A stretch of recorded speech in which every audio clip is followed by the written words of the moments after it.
Hello दोस्तों, Hindi स्टोरिया channel आपका अभिनंदन करता है। कहानी सुनने के लिए आपका धन्यवाद। अगर कहानी पसंद आई तो लाइक और सब्सक्राइब जरूर करें। बिना देरी किए आइए कहानी शुरू करते हैं।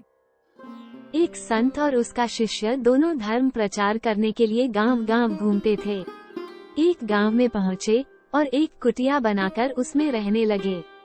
नगरवासी उनका बहुत सम्मान करते हैं और उन्हें भोजन इत्यादि देने के साथ साथ दान दक्षिणा भी दे दिया करते थे।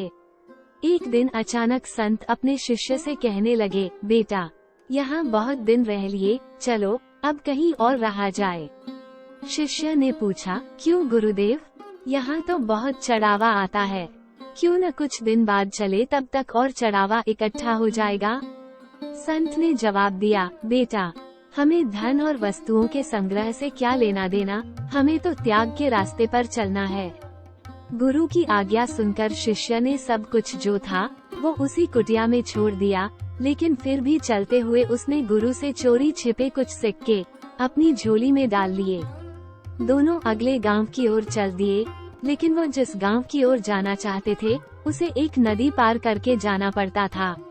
नदी के तट पर पहुँचे तो नाव वाले ने कहा, मैं नदी पार करने के 2 रुपए लेता हूँ। आप लोग साधु महात्मा हैं, इसलिए आपसे 1-1 रुपया ही लूंगा।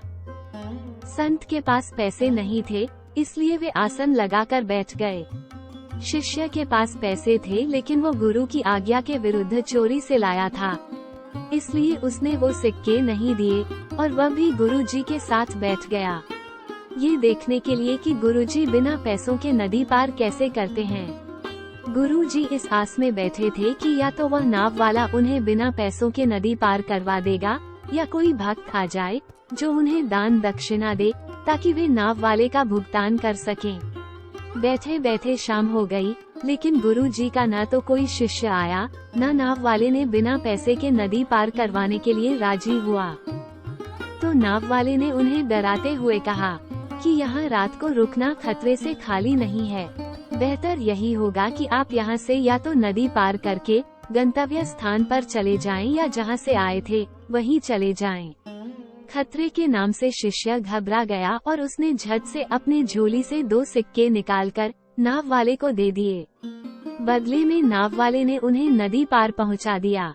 गुरुजी ने शिष्य से पूछा, तुमने गाँव का चढ़ावा क्यों ले लिया? मैंने तुम्हें सब कुछ छोड़ देने के लिए कहा था। शिष्य बोला, गुरुजी, यदि वो सिक्के मेरी झोली में ना होते तो हम दोनों कष्ट में पड़ जाते। संत ने मुस्कुराकर कहा, जब तक सिक्के तुम्हारी झोली में थे तब तक हम कष्ट में ही थे।